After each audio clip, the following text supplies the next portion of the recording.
Hey guys, welcome back to the channel. I hope you're ready because today we're diving into another absolute banger from the Ultimate Spider-Man universe. That's right, it's time to break down Ultimate Spider-Man number 17.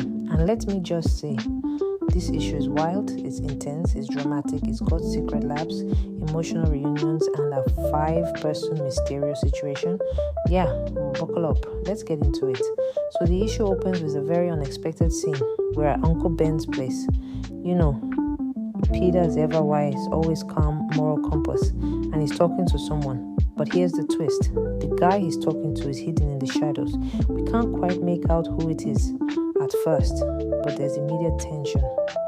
Uncle Ben is like, yo, how did you get into my house? And you can tell he's not entirely comfortable. The mystery guest doesn't seem threatening though. He's not here to hurt anyone. And then boom, reveal time. The person in the shadow steps forward and it's Harry Osborn. Yeah, you heard that right.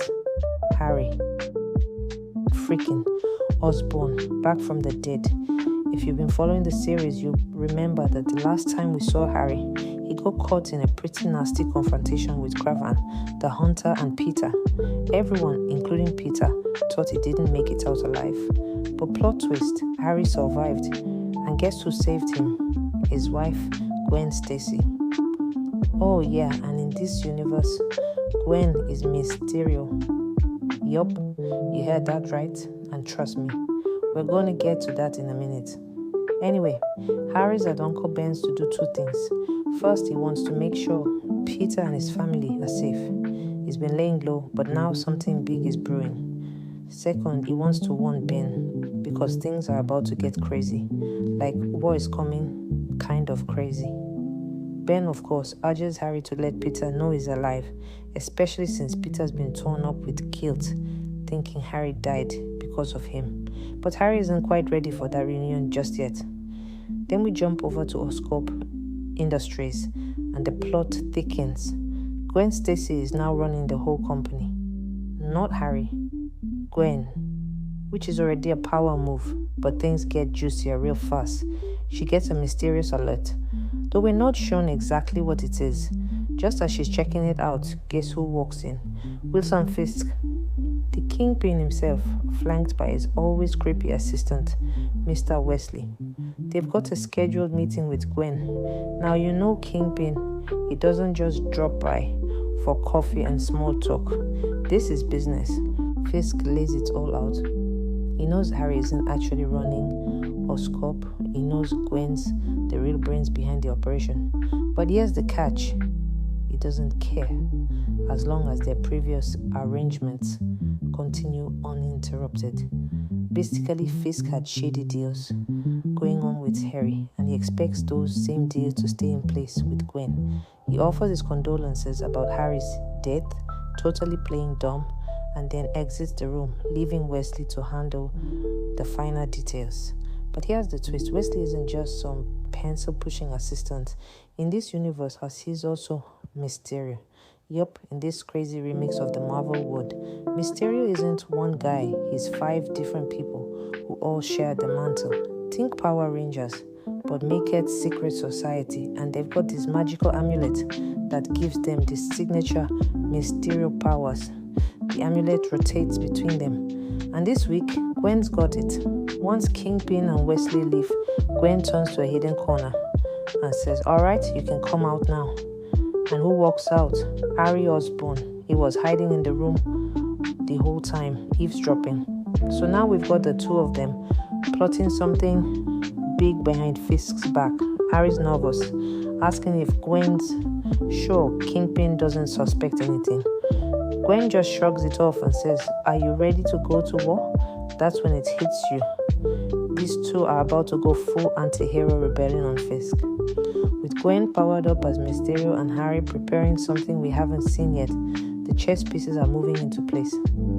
And I don't know about you, but I'm dying to know how this 5-person Mysterio concept started. Hopefully we get an origin story down the line, because that idea is just too cool to leave unexplored.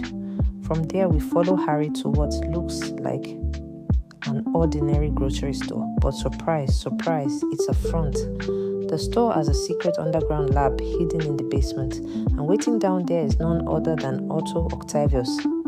In this universe, Otto's not the villain you might expect. He's actually working for Harry.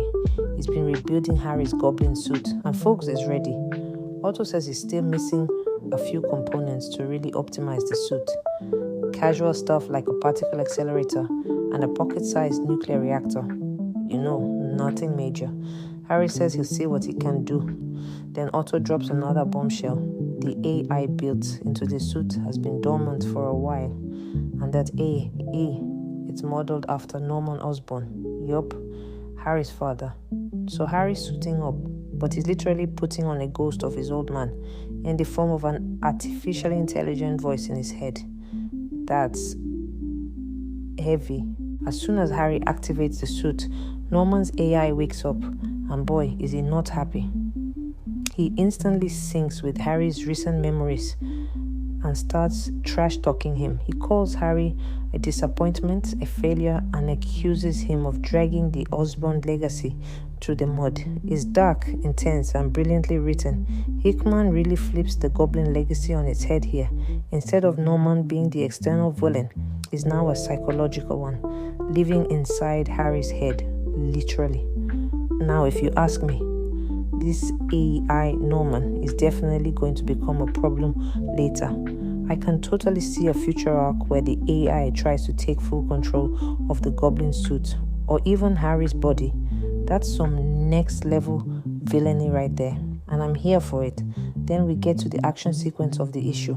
Harry, decked out in his goblin gear, and Gwen, fully powered up as Mysterio, team up to raid a weapons factory owned by Mr. Negative. Yes, that's Mr. Negative.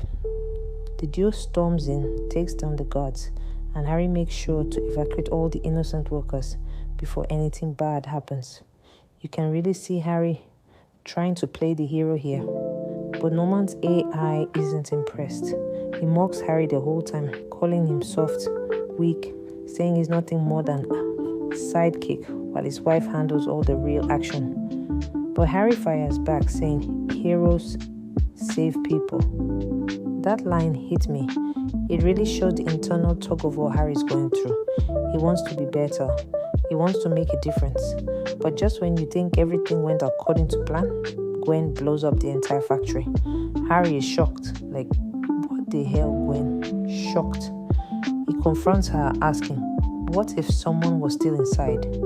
Gwen coldly tells him that he already evacuated the innocents. And besides, this is war. Collateral damage is part of the game. You can tell this rattles Harry. He's starting to realize that Gwen, as awesome and badass as she is, might be way more ruthless than he anticipated. If they're really going to take down Kingpin and be ready for the Maker's return, they'll have to go all in, no half measures, and that realization changes Harry. Finally, we cut to our boy Peter Parker. He's in Utah, lying low, with MJ and the farm, trying to stay out of trouble, trying to live a normal life, whatever that means when you've been Spider-Man. But then the phone rings. It's Uncle Ben, and he says there's someone who wants to talk to Peter.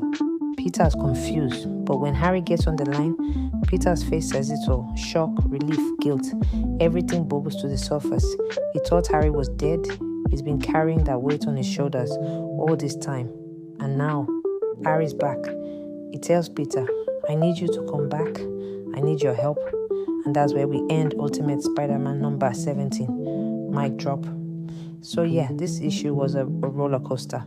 We've got deep emotional beats, shady corporate takeovers, AI dads yelling at their sons, explosive action sequences, and the slow burn of a brewing war. Hickman is absolutely cooking with this series, and the world building, next level.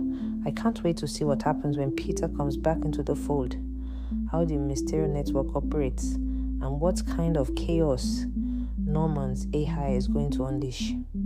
If you enjoyed this breakdown and want to see more deep dives into Ultimate Spider-Man and all the craziness going on in the Ultimate Universe, make sure to hit that like button and subscribe if you haven't already. I've got plenty more videos coming your way, and trust me, you don't want to miss what's next. Thanks for hanging out with me today. I'll catch you in the next one. Peace out.